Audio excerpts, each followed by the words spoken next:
नमस्कार, प्रणाम। हम पवन सिंह आज आप सबसे अपने दिल के बात शेयर करत हनी।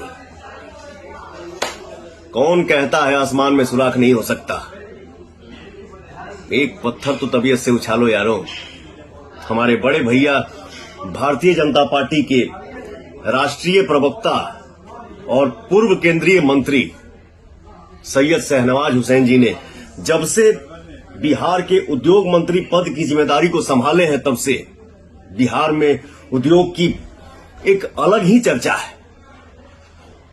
बिहार में बड़े बड़े उद्योग लग रहे हैं। बिहार के बारे में निवेशकों की राय बदली है। तो मेरी पूरी शुभकामनाएं भैया के साथ है।